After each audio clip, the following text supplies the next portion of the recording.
একটা 125 সিসির বাইক আর মধ্যবিত্তের কিছু না বলা স্বপ্ন। কলকাতা থেকে বোলপুরের দূরত্বটা শুধুমাত্র রাস্তার ছিল না, ছিল নিজেকে নতুন করে খোঁজার। আজ সফরের দ্বিতীয় দিন। সোনাঝুরির লাল ধুলো আর কোপাই নদীর শান্ত স্রোতকে বিদায় জানিয়ে যখনই বাড়ির দিকে আমাদের ছোট্ট বাইকের চাকাটা ঘুরল, আকাশটা ভীষণই ভারী হয়ে উঠেছিল। মনে হয়েছিল একাকার করে দেবে হয়তো সমস্ত কিছু, কিন্তু বোলপুর শহরটাই বোধহয় আমাদেরকে আড়াল করে রেখেছিল। মেঘেদের ডাক থাকলেও বৃষ্টি আমাদেরকে ভেজাতে পারল না। আর সেই মেঘলা আকাশকে সাক্ষী রেখেই মিডিল ক্লাস মাইলসের আজকের জার্নিটা শুরু হচ্ছে ঠিক এখন। Good morning, very good morning from আমাদের শান্তিনিকেতনের রিসর্ট। ফার্স্ট এপিসোডে তোমরা দেখেছিলে আমরা এই রিসর্টে এসেছিলাম, আর আজকের গুড মর্নিংটা এখান থেকেই হলো। রিসর্টের এই সুন্দর একটা ছিমছাম শান্ত পরিবেশ, সাথে সবুজ ঘেরা সুন্দর একটা বাগান আর সুন্দর পাখির ডাকের সঙ্গে আজকের ওয়েদার একদমই ক্লিয়ার আছে। আকাশ পুরো নীল আর সাদা মেঘে ঢাকা, চারদিকে শান্ত একটা নিরিবিলি পরিবেশ আর সুন্দর একটা পাখির ডাক কানে ভেসে আসছে সকালবেলা। ঘড়িতে সময় এখন পুরো পাক্কা 6টা বাজে। আজকের ভিডিওতে আমরা আমাদের বাড়ির উদ্দেশ্যে রওনা দেব, কিন্তু তার আগে আমরা সোনাঝুরি হাটটাও ঘুরে দেখবো, এখানে ব্রেকফাস্ট করবো, দেন আমরা বাড়ির উদ্দেশ্যে রওনা দেব। আর আজকের এই ভিডিওটা বেশি ইন্টারেস্টিং হতে চলেছে, তার কারণ এই ভিডিওতে কিন্তু ট্রিপের ফুল বাজেটটা আমি তোমাদের সাথে শেয়ার করব। আর তার সাথে যেটা মেন অ্যাট্রাকশন থাকবে সেটা হলো যে আমরা কোন রুটটা ধরে গেলে বা কোন সাইট সিনগুলো আগে করলে কোন সাইট সিনগুলো পরে করলে আমাদের বেশি বেনিফিট হবে, টাইম সেভ হবে। তো সেই সমস্ত ডিটেলস কিন্তু আজকে তোমাদের সাথে শেয়ার করব। তার সাথে ট্রিপের ফুল বাজেট, টোটাল পেট্রোল খরচা, সমস্ত কিছু থাকছে। তো ভিডিওটা স্কিপ না করে এন্ড অবধি দেখতে থাকো। আশা করছি খুবই ইনফরমেটিভ হবে, খুবই রিলেটেবল হবে এবং খুবই ডিটেল ওরিয়েন্টেড হবে। আর সবশেষে এটাও শেয়ার করব যে এই ট্রিপটা সত্যি এই বাজেটে ওয়ার্থ ইট কিনা। চলো দেন শুরু করা যাক আজকের মাইল। সূর্যি মামার দেখা মিলেছে আজকের। এই রাস্তার ওপরেই কিন্তু একে একে তোমাদের সমস্ত সাইট সিনের যে কটা বিল্ডিং আছে সব পড়বে। যেমন এই প্রথমেই শুরু হয়ে গেল যেটা জৈব প্রযুক্তি বিভাগ, কোনো একটা রিসার্চ সেন্টার হবে বিশ্বভারতীর। আর এরপরেই আসবে আমার বাদিকে নাট্য ভবন, ডান দিকে কলা ভবন। তো এইগুলো তোমরা করতে করতে কোপাইতে যেতে পারো, বা কোপাই করে আসার পথে তোমরা এইগুলো সাইট সিনগুলো করতে করতে আসতে পারো। এই হচ্ছে ডিয়ার পার্কের গলি বাঁদিকে। এই রাস্তাটা ধরে কিন্তু আমরা সোজা এগিয়ে আসলাম। ওই যেখান থেকে দেখছো টোটোটা যাচ্ছে ওই দিক থেকে কিন্তু আমরা এদিকে এসছি। তো এখানে আসার পর এদিকে আমরা দাঁড়িয়েছি। এই রাস্তা ধরে সোজা চলে গেলে, সোজা গিয়ে বাঁদিক নিলে তোমরা চলে যাবে কিন্তু কোপাই ভিউর দিকে। কোপাই ভিউ পয়েন্ট যেটা আছে সেই দিকে। সোনাঝুরি ফরেস্টও এদিকে পড়বে। আর এই যে এরিয়াটা হচ্ছে, এই এরিয়াটা কিন্তু মেন বিশ্বভারতীর আমাদের সমস্ত জায়গাগুলো রয়েছে। ডান দিকে রয়েছে মিউজিয়াম, বাঁদিকে ছাতিমতলা, আরও সমস্ত যে সমস্ত সাইট সিনগুলো তোমরা কিন্তু আশেপাশের মধ্যেই আছে। সামনে কিছুটা এগিয়ে তোমার ডান দিকে পড়বে নাট্য ভবন, আর নাট্য ভবনের ঠিক অপোজিটেই পড়বে কলা ভবন। এখানে কিন্তু টোটো অ্যাভেলেবেল রয়েছে, গাইডও অ্যাভেলেবেল রয়েছে। তো তোমরা যারা এমনি ট্রেনে আসছো বা অন্য কোনো পাবলিক ট্রান্সপোর্টে আসছো তারা কিন্তু এখান থেকে টোটো ভাড়া করেও সাইট সিন করতে পারো। আর যারা গাইড রয়েছে তারাও কিন্তু তোমাদেরকে গাইড করে দেবে যদি পার্সোনাল কোনো গাইড তোমাদের দরকার হয়। আমরা সোজা আসলাম 3 রাস্তার মোড় থেকে, বাদিক আমরা নেব। এই রাস্তা ধরেই আমাদের কোপাই পড়বে, এই রাস্তা ধরেই কিন্তু আমাদের সোনাঝুরি ফরেস্ট পড়বে। আজকের সকালে শুরুটা শান্তিনিকেতনের রাস্তায় গরম চায়ের সাথে। এই হচ্ছে চায়ের দোকান, এখান থেকে আমরা চা কিনলাম। আর এই রাস্তাটা ধরেই কিন্তু আমরা এদিক থেকে আসলাম। আর আমাদের গন্তব্য সোনাঝুরি ফরেস্ট বা কোপাই নদী, সেটা কিন্তু এই দিকে। আমাদের হোমস্টে থেকে সোনাঝুরি ফরেস্টের ডিস্টেন্স ছিল 4.2 কিলোমিটার। আর বিশ্বভারতীর মিউজিয়াম থেকে আমাদের সোনাঝুরি ফরেস্টের ডিস্টেন্স হচ্ছে 2.2 কিলোমিটার। আর বিশ্বভারতী মিউজিয়াম পেরিয়ে আমরা লেফট টার্ন নিলাম। লেফট টার্ন নেওয়ার পরে চা খেলাম। আর সেখান থেকে এখন সোনাঝুরি ফরেস্টের ডিস্টেন্স গুগল ম্যাপ দেখাচ্ছে 1 কিলোমিটার। আর এই মোড়টা থেকে আমাদেরকে কিন্তু নিতে হবে লেফট টার্ন।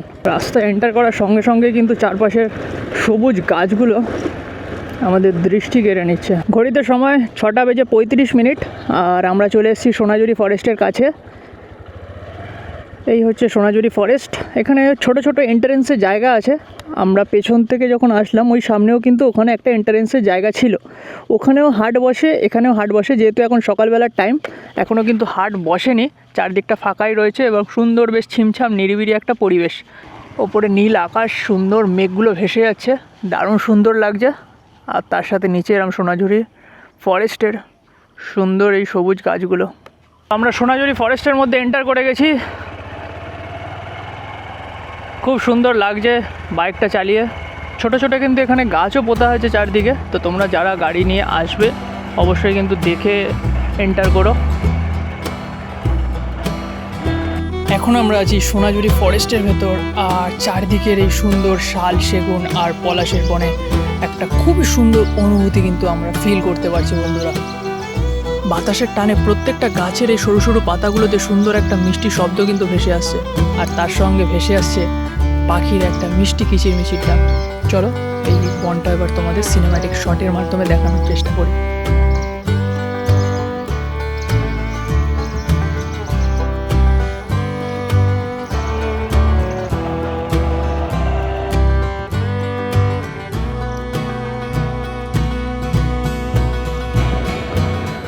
ঘড়িতে সময় 8:45। আমরা এতক্ষণ সোনাঝুরি ফরেস্টের ভেতরেই ছিলাম, কিছু ফটোশ্যুট করছিলাম।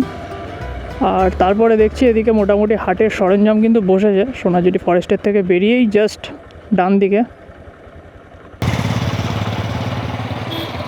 সোনাঝুরি হাট দাদা কখন থেকে বসে? 8টার পর। আর কটা অবধি থাকে? সন্ধ্যা অবধি থাকে। প্রতিদিনই বসে? আচ্ছা, তো এদের যারা লোকাল আছে, যারা মেনলি আর কি হাটে দোকানপাট নিয়ে বসেন, তাদেরকে আস্ক করলাম যে হাট কটা থেকে বসে। তো তারা যেটা বললো যে সকাল 8টা থেকে সন্ধ্যে 5টা থেকে 6টা অবধি থাকে। উইকেন্ডে কিন্তু লোকের সমাগমটা বেড়ে যায়, যার কারণে ভিড়ভাড়টাও একটু বেশি হয়, যেটা ওনারা বললেন। আর নর্মাল ডেজে একটু কম থাকে, কিন্তু হাট প্রতিদিনই কিন্তু এখানে বসে। চলো তবে আমাদের সোনাঝুরি হাটও একটু ঘোরা হয়ে গেল, পরে আবার আসবো যদি সময় পাই। সোনাঝুরি হাট তো এখনও বসেনি, বাট সোনাঝুরি ফরেস্ট আমরা ভালো করে ঘুরে নিয়েছি। এখন আমরা যাচ্ছি কোপাই নদীর দিকে, যেটা কালকের একবার গেছিলাম, কিন্তু দুপুরের প্রখর রোদের তেজের কারণে ঠিকভাবে জায়গাটা এনজয় করতে পারিনি। যেহেতু পুরো রাস্তাটা আমরা বাইক রাইড করে এসেছিলাম, শরীরে একটু টায়ার্ড ছিল, তার সাথে দুপুরের ওই প্রচণ্ড গরম। তো চলো দেখি এখন কি পরিস্থিতি কোপাইয়ের। এখান থেকে কোপাইয়ের ডিস্টেন্স দেখাচ্ছে গুগল ম্যাপে 3.1 কিলোমিটার, আর সময় দেখাচ্ছে 7 মিনিট। এই চৌমাথার কথাটাই কিন্তু তোমাদেরকে বলছিলাম। আমরা ডান দিক থেকে রবীন্দ্রভারতী মিউজিয়ামের দিক থেকে আসছিলাম, এসে আমরা কিন্তু এই লেফট টার্নটা নিয়েছিলাম সোনাঝুরি ফরেস্টের দিকে। এই মোড়টার নাম দেখছো শ্যামবাটি। শ্যামবাটি জায়গার নাম বা শ্যামবাটি মোড় হতে পারে। আর এই শ্যামবাটি মোড়ের ওই দিকটা থেকে আমরা এসেছিলাম, যেটা বললাম। তো আমরা এখন যাব কোপাইয়ের দিকে। এই দিকের রাস্তাটা আমাদেরকে নিতে হবে। এখন আমরা সোজা রাস্তা ধরেই বরাবর আসছি। কোপাই ভিউ পয়েন্টটা কিন্তু তোমাদের ডান দিক বাদিক নিতে হবে না, যেই রাস্তা ধরে আমরা আসছি সেই রাস্তার টান ধরেই তোমরা একদম সোজা চলে আসবে। যেরকম রাস্তা বেন্ড হচ্ছে ডান দিক বা বাদিকে, একদম সেই রাস্তাটা ধরেই এসে যাবে। তো আমরা এসে গেছি কোপাই ভিউ পয়েন্টের সামনে, কোপাই রিভার ভিউ পয়েন্টের সামনে। এই হচ্ছে গিয়ে মেন রোড। এই রাস্তাটা ধরে আমরা আসলাম, এই রাস্তা ধরে এদিক থেকে আসলাম, আর এসে এই হচ্ছে আমাদের কোপাই রিভারের ভিউ পয়েন্ট। এদিক থেকেও একটা নামার জায়গা রয়েছে, এদিক থেকেও একটা নামার জায়গা রয়েছে। আমাদের বাইক পার্ক করে রয়েছে এই জায়গাটায়। এই হচ্ছে সাইনবোর্ড। এই সাইনবোর্ড থেকে জাস্ট নিচে নেমেই এরকম একটা এখানে পরিবেশ, খেজুর গাছ রয়েছে, সাথে একটা তাল পাতার চালওয়ালা বাড়ি। তো এই রাস্তা ধরে তোমরা নিচে নেমে যেতে পারো, আর তার সঙ্গে কোপাই নদীর এত সুন্দর একটা ভিউ।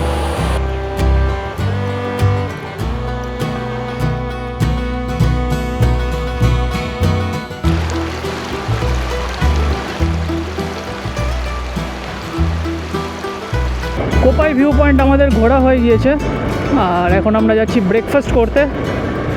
গুগল ম্যাপ লাগানোর আর দরকার পড়বে না, কারণ দু একবার আসা যাওয়ার পরে রাস্তাটা মোটামুটি চেনা হয়ে গিয়েছে। এখানে কিন্তু বৃষ্টির কোনো সম্ভাবনা নেই, আর যত বেলা বাড়ছে আস্তে আস্তে কিন্তু রোদের তেজ তত প্রখর হচ্ছে, আর গরমও কিন্তু বেশ ভালোভাবে আমরা উপলব্ধ করতে পারছি। কোপাই থেকে ফিরতে ফিরতে রাস্তার ধারে আখের রসের গাড়ি দেখে দাঁড়ালাম, কিন্তু এই হালকা গরমে স্বাদবিহীন আখের রসটাই যেন আমাদের তৃপ্তি জুগিয়েছিল। বাড়ি ফেরার পথে মাঝে কয়েকটা বানরও দেখলাম, আর তারপরেই আমরা ব্রেকফাস্টের জন্য দাঁড়ালাম। শান্ত একটা বিরতি। সকালে ব্রেকফাস্ট করছি, আর আমার পেছনে আছে সৃজনী শিল্পগ্রাম, আর ঠিক তার সামনে একটা ছোটো ফুডকার্ট থেকে আমরা সকালে ব্রেকফাস্ট করছি। ব্রেকফাস্টে আছে মুড়ি ঘুগনি, আর তার সাথে একটা ডিম অমলেট।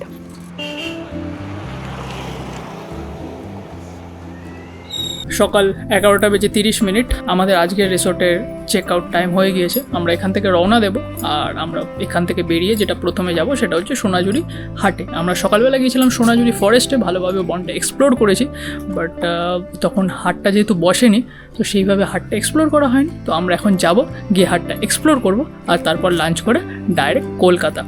আর আজকের এই হোটেলে যেটা ভাড়া ছিল আমাদের সেটা ছিল 1200 টাকা। তো ভিডিওর সঙ্গে থাকো, সব কিছুই তোমাদের সাথে শেয়ার করে দেবো, আর হোটেলের সমস্ত কন্ট্যাক্ট ডিটেলস এবং বাকি সব ডিটেলস সব কিছু আমি ডিসক্রিপশনে মেনশন করে দেবো। হোটেল থেকে বেরিয়ে সরাসরি সোনাঝুরির হাটে ঢুকলাম। ঢুকেই যেটা প্রথম কানে বাজলো সেটা হলো বাউল গানের সুর। সোনাঝুরির হাটে বিভিন্ন লোক বিভিন্ন রকমের জিনিস নিয়ে বসে আছে, যার মধ্যে সবার প্রথমে দেখলাম হাতে করা পুতুল, একতারা, চুড়ি, কাঠের চেয়ার, আরও হ্যান্ডমেড বিভিন্ন ধরনের জিনিস। সবশেষে এখানের ফেমাস দইও খেলাম। এরপর রাস্তায় আগের দিনের হোটেলের আমাদের এই মধ্যবিত্ত বাজেটের দুটো ডাল ভাত খেয়ে বাড়ি ফেরার প্রস্তুতি নিলাম। হোটেল চেক আউট আগেই শেষ ছিল, তাই লাগেজ নিয়ে সোজা বাড়ির পথে রওনা।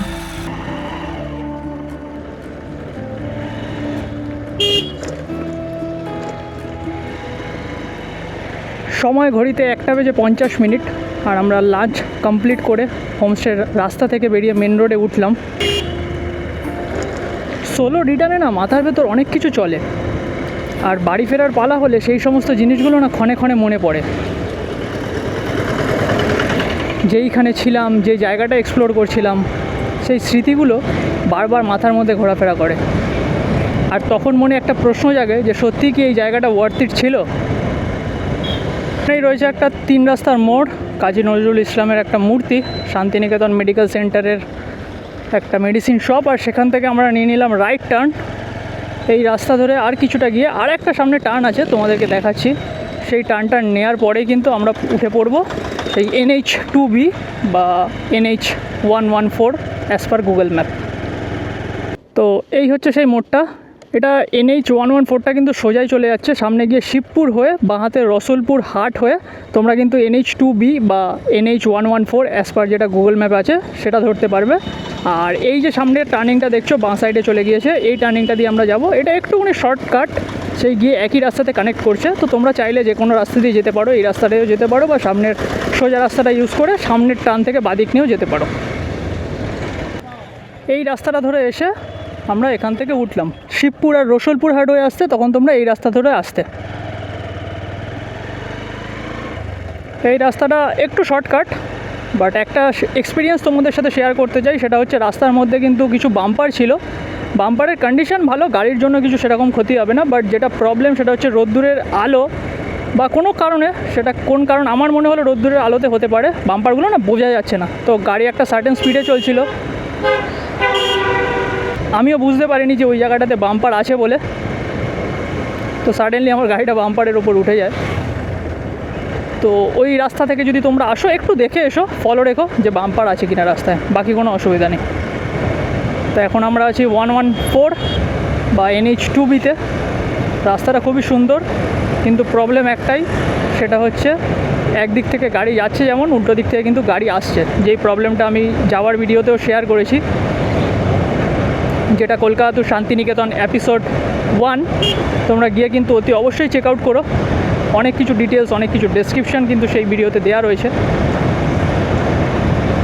চারপাশের এই সবুজ ধান ক্ষেত, সারি সারি তাল গাছ, এই সবকে পিছনে ফেলে আমরা আমাদের বাড়ির দিকে একটু একটু করে মাইল এগিয়ে যাচ্ছি। তো বাড়ি ফেরার পথে এই ব্রিজটা পড়লো, যাওয়ার সময় আমরা এই ব্রিজের ওপর থেকে গেছিলাম। এই ব্রিজটা তোমরা পাবে মানে এটা মনে করবে যে শান্তিনিকেতন কিন্তু তোমরা প্রায় এসেই গিয়েছো। ব্রিজটার নাম হচ্ছে অজয় ব্রিজ। এই ব্রিজটা না কোনো কারণে বুলডোজার বা JCB দিয়ে স্ক্র্যাচ করা হয়েছে, তো যার কারণে গাড়ি না একটু শেকিং করছে। এপাশে ট্রেন লাইন, খুবই সুন্দর দৃশ্য। এরকম দৃশ্য কিন্তু খুব কমই দেখা যায়। আমরা এক পাশ থেকে ব্রিজ দিয়ে আমাদের বাইক নিয়ে যাচ্ছি, আর উল্টো দিক থেকে কিন্তু ব্রিজের ট্রেন চলছে।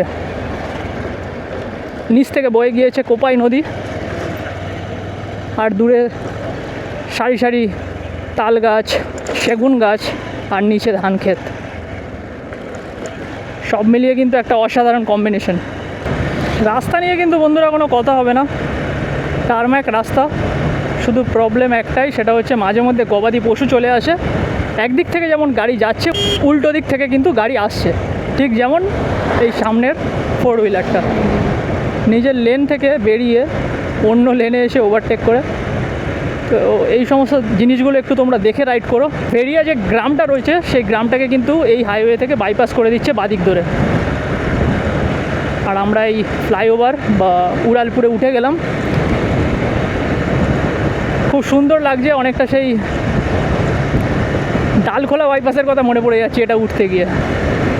আর ওই ধার থেকে চলছে মালগাড়ি, ওপরে নীল আকাশ, তার সঙ্গে সাদা ঘন মেঘ। বাড়ি ফেরার জন্য মনটা একটু খারাপ হলেও এই সুন্দর প্রকৃতিকে সঙ্গে নিয়ে বাইকটা চালাতে কিন্তু অসাধারণ লাগছে বন্ধুরা। কলকাতা 154 কিলোমিটার, আরামবাগ 88, বর্ধমান 41 আর ঘোষপুরা 14 কিলোমিটার। এই উড়ালপথ থেকে নেমে আসার পর কিন্তু পরপর তোমরা দুটো বাম্পার পাবে। তাই উড়ালপুরের এই সুন্দর রাস্তা ধরে তোমরা হয়তো বাইকের স্পিডটা একটু হলেও বাড়ানোর চেষ্টা করবে আমার মতো। আর তারপরে নামার সাথে সাথে যখন স্পিডটা বেড়ে যাবে, সামনে কিন্তু দুটো বাম্পার আছে, এই জিনিসটা কিন্তু তোমরা মাথায় রেখো। সেই হিসাবে নিজের বাইকের এক্সিলেটরটা কিন্তু তোমরা পাখিও, এটাই তোমাদের কাছে request. Durgapur 64 kilometre, Kolkata 109 kilometre. ঘড়ির কাটায় 3:15 মিনিট। আর আমরা চলে এসেছি নবভাত মোড়ে। এই নবভাত মোড় থেকে আমাদেরকে ডান দিক নিয়ে এই যে ফ্লাইওভারটা দেখছো তার তলা থেকে চড়তে হবে NH-19। তারপর আবার একটা টানা 80 কিলোমিটারের মতো স্ট্রেচ, যেটা গিয়ে আমরা উঠবো ডানকুনি টোল প্লাজাতে। সিগন্যাল খুলে দিয়েছে, আমরা এখান থেকে ডান দিকটা নিয়ে নিলাম।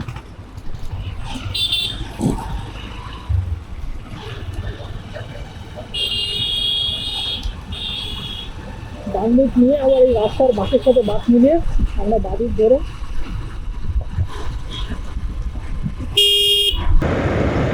ঘড়িতে সময় 3:15 মিনিট। আর আমরা এখন আছি NH-19-এ। একটু আগে অ্যাকচুয়ালি আমার মাইকটা ডিসকানেক্ট হয়ে যায়, যার কারণে যা রেকর্ড করেছি আমি জানি না কতটা কি ক্লিয়ার শোনা গিয়েছে। বাট একটু আগে আমি যেটা বলছিলাম সেটা হলো, খানিক আগে আমরা ছিলাম নবভাত মোড়ে। আর সেই নবভাত মোড় থেকে ডান দিক নিয়ে আবার সেই রাস্তার বেন্ড ধরেই আমরা বাদিক ধরে NH-19-কে কানেক্ট করেছিলাম আর NH-114 বা NH-2B-কে বিদায় জানিয়েছিলাম। এখন পুরো টান হাইওয়ে, টারম্যাক রাস্তা। আর এই রাস্তা থেকে ডানকুনির ডিস্টেন্স ওই মোটামুটি 70-80 কিলোমিটার মতো। একটা লম্বা টানা স্ট্রেচ, কোনো ডান দিক বাদিক নেওয়ার নেই। এই রাস্তা ধরেই আমরা কিন্তু এগিয়ে যাব। NH-19-এর এই উড়াল পথে স্পিড লিমিট দেওয়া আছে 60 আর তারপরে 40। তো তোমরা সেই অনুযায়ী কিন্তু স্পিড লিমিট মেনটেন করো। আর স্পিডের কথা বলতেই একটা জিনিস মাথায় আসলো, সেটা হলো শান্তিনিকেতন কিন্তু আমাদের স্পিড দেয়নি, শান্তিনিকেতন আমাদেরকে পিস দিয়েছে। আর এই ট্রিপে বিগেস্ট থিং ডিস্টেন্স ছিল না, বিগেস্ট থিং ছিল পুরো জার্নিটার ফিল নেওয়া। সামনে একটা ফুটব্রিজ আছে আর এখানেও স্পিড লিমিট 60/h। বাট আমার মনে হচ্ছে গাড়িগুলো যেন তার থেকেও বেশি গতিতে চলছে। সেরকমভাবে কিছু বলার নেই, টান হাইওয়ে। আমরাও এবার ট্রেনে কিছুটা রাস্তা কভার করব আর কিছুটা মাইল পরে আবার দেখা হচ্ছে তোমাদের সাথে। আর যেই ভয়টা পাচ্ছিলাম বন্ধুরা, আকাশের অবস্থা কিন্তু এখানে খুবই খারাপ। প্রচণ্ড কালো মেঘ করে আছে, যখন তখন বৃষ্টি নেমে যেতে পারে। অলরেডি ছিটে ফোটা বৃষ্টি কিন্তু আমাদের গায়ে লাগতে শুরু করে দিয়েছে। ভাবছি লেট না করে আমরা এখানেই রেনকোটটা পরে নিই। এখন আমরা আছি জৌগ্রাম, বর্ধমানের কোনো একটা স্পট হবে। আর এই হাইওয়ের সামনে দাঁড়িয়ে আছি, এই হচ্ছে আমাদের বাইক। কারণ আকাশের অবস্থা খুব একটা ভালো নয়, তোমরা যদি দেখো এদিকে পুরো কালো করে আছে। আর একটু আগে ঝিরিঝিরি বৃষ্টিও পড়ছিল, যেটা তোমরা দেখলে। তাই এখানটায় কোনো রকমে দাঁড়িয়ে আমিও প্যাকটা হয়ে নিয়েছি, তার সাথে আমাদের লাগেজকেও পুরো ফুল সিকিওর করে নিয়েছি। আর এই হচ্ছে হাইওয়ের ভিউ। এদিক থেকে আমরা আসছিলাম আর এদিকে যাব সবেমাত্র অর্ধেকটা রাস্তা আমরা আসতে পেরেছি, এখনও প্রায় অর্ধেকটা রাস্তা মতো আমাদের বাকি আছে। আর আমার ক্যামেরাও বেশি চার্জ নেই, জানি না কতটা কি শো করতে পারবো। চলো এগোনো যাক, দেখা হচ্ছে পরের মোমেন্টে। আমরা এখন আছি NH-19-এ, আর ঘড়ির কাঁটায় 4:20 এখান থেকে ডানকুনির দূরত্ব 45 কিলোমিটার আর কলকাতা 51 কিলোমিটার। রাস্তার যা কন্ডিশন এখানে দেখে যা বুঝছি, খানিক আগে কিন্তু বেশ এক পশলা বৃষ্টি হয়ে গিয়েছে, কারণ রাস্তা পুরোটাই ভিজে। আর বেশ খানিক মাঝে মধ্যে রাস্তার সাইডে কিন্তু জল জমে আছে। বাট আকাশে এখন সেইভাবে মেঘটা নেই, একটু আগে যেরকম কন্ডিশনটা ছিল পুরো কালো করে এসেছিলো। আমার মোবাইলের যে রেন কভার বা মোবাইলের ওয়াটারপ্রুফ যে কভারটা, সেটা আমি ভুল করে আমাদের লাগেজ ব্যাগের মধ্যে রেখে দিয়েছি, আর লাগেজ ব্যাগটা এখন প্যাক করে পেছনে রয়েছে। তো যদি রাস্তায় বৃষ্টি নেমে যায় আর সেখানে যদি আমাদের কোনো কারণে ম্যাপ দেখতে হয়, তাহলে একটু চাপ হয়ে যেতে পারে, কারণ প্যাক করার পর ওটাকে আনপ্যাক করে খুলতেও বেশ কিছুটা সময় আর বেশ কিছুটা টাইমও লেগে যাবে। তো হুড়মুড়িয়ে যদি বৃষ্টি নেমে যায় তখন কিন্তু এইসব কাজগুলো করাটা একটু চাপের। এখন আমরা আছি NH-19-এর ওপরে, ডানকুনি থেকে মাত্র 8-10 কিলোমিটার মতো দূরে হবে। আমার পেছনের আকাশটা দেখো বন্ধুরা, খুবই দারুণ, খুবই সুন্দর। আর এখানে দাঁড়ালাম দুটো ইনফরমেশান শেয়ার করার জন্য। প্রথম ইনফরমেশান সেটা হচ্ছে গিয়ে ক্যামেরার ব্যাটারি, যেটা বলছিলাম। তো এখন 15%-এ গিয়ে দাঁড়িয়েছি, আমি জানি না কতটা গিয়ে আর রেকর্ড করতে পারবো। বাকিটা তোমাদেরকে বাড়িতে গিয়ে শেয়ার করব, চেষ্টা করবো যতটা কম সম্ভব ফুটেজ দিয়ে তোমাদেরকে বাড়ি পৌঁছানোর গল্পটা শেয়ার করার, সেটুকু দেখাবো। আর তার সাথে সাথে বলে রাখি যে কলকাতা থেকে শান্তিনিকেতন যেতে বা শান্তিনিকেতন থেকে কলকাতাতে ফিরতে, আমার বাড়ি যেহেতু সাউথ কলকাতা, তো সেই পার্সপেক্টিভে বলছি, মোটামুটি আপ অ্যান্ড ডাউন 5-10 কিলোমিটার এদিক ওদিক, সেটা তোমাদের depends on your destination wherever you live. তো সেই অনুযায়ী মোটামুটি তোমাদের সময় লাগতে পারে 3 থেকে 3.5 ঘন্টা ন্যূনতম একটা গাড়ি স্পিড যদি আমি ধরি 72-75 এরকম যদি মেনটেন করো। আর মাঝখানে 1-2বার তোমরা চায়ের ব্রেক বা ব্রেকফাস্ট ব্রেক এরকম টাইপের ব্রেক নিয়ে যদি তোমরা কলকাতা থেকে শান্তিনিকেতনের উদ্দেশ্যে আসো বা শান্তিনিকেতন থেকে কলকাতা ফিরছো, তো তোমাদের কিন্তু সময় লাগবে মোটামুটি 3 থেকে 3.5 ঘন্টা। তো এই টাইমটা হাতে নিয়ে তোমরা চলতে পারো। আমাদের সাউথ কলকাতা থেকে শান্তিনিকেতনের ডিস্টেন্স ছিল প্রায় 180 কিলোমিটার। আর ডিপেন্ডস অন ইয়োর লোকেশন, তুমি যেখানে থাকো সেখান থেকে কিন্তু 5-10 কিলোমিটার এদিক ওদিক হতে পারে। তো তোমরা সেই হিসাবে সময় নিয়ে কিন্তু এখানে আসতে পারো। এই ট্রিপের পেট্রোল খরচা আর অল ওভার কত টাকা খরচা হলো সেই হিসেবটা আমি তোমাদেরকে বাড়িতে গিয়ে বলবো। আর তার সাথে সাথে এটাও জানাবো যে এই বাজেটে এই ট্রিপটা সত্যি কি ওয়ার্থ ইট ছিল। আর আমার পেছনের আকাশটা কিন্তু এখন লাগছে এইরকম, আরেকবার দেখে নাও তোমরা। আর দেখতে দেখতে কলকাতার সীমানাও পার হলাম। সন্ধ্যার হালকা আভায় শহর ফিরছে যেন নিজের গহনায়। হাওড়া ব্রিজের সিলুয়েট, মা ফ্লাইওভারের আলো, সব কিছুর মধ্যেই যেন একটা পুরনো স্মৃতি জাগে। মিডিল ক্লাস মাইলসের পথে আজও মনে হয় এই শহরই বাড়ি ফিরে আসার গান। Hello and welcome back. কালকে রাত 8টার দিকে আমরা আমাদের বাড়িতে ফিরেছিলাম, আর এত সুন্দর একটা খোলামেলা হাইওয়েতে বাইকটা চালানোর পর কোনো না কোনোভাবে আমার মনে হয়েছিল যে ভিডিওর এন্ডটা যদি বাড়ির ওই 4 দেওয়ালের মধ্যে বানাই তাহলে হয়তো ঠিক হবে না। তো সেই জন্য আজকে সকালে চলে এসেছি আমাদের বাড়ির পাশের মাঠে। আর এই খোলামেলা বর্ষায় ভেজা মাঠ, কিছুটা কাদা, কিছুটা সবুজ ছোটো ঘাস, তার মধ্যেখানে ভিডিওটা শেষ করছি। তো ভিডিওটা শেষ করার আগে কিছু ইম্পর্টেন্ট পয়েন্টস আছে যেগুলো তোমাদের সাথে শেয়ার করব। তো হোটেলের যেটা ভাড়া ছিল আর আমাদের ডিস্টেন্স যেটা ছিল, কতক্ষণ সময় লাগবে, সেই সমস্ত ডিটেলস কিন্তু আমি অলরেডি ভিডিওতে শেয়ার করে দিয়েছি ভিডিওর মধ্যেখানে, তোমরা অবশ্যই কিন্তু ভালো করে দেখে নিও। আর সেকেন্ড ইম্পর্টেন্ট থিং সেটা হচ্ছে আমাদের পেট্রোল খরচা। তো পেট্রোল খরচা বলার আগে আমাদের গাড়ি কতটা চলেছে সেইটা কিন্তু মোস্ট ইম্পর্টেন্ট। তো আমরা যখন গাড়ি স্টার্ট করেছিলাম 34,640 কিলোমিটার থেকে, আর আমাদের বাড়িতে আসার পর যে কিলোমিটারটা হয়েছিল সেটা হয়েছে 35,070 কিলোমিটার।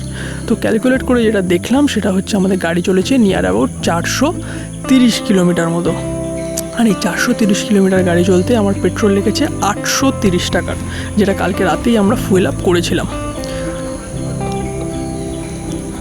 ক্যালকুলেট করে এটাও দেখলাম যে আমাদের গাড়ির মাইলেজ দিয়েছে নিয়ার অ্যাবাউট 60।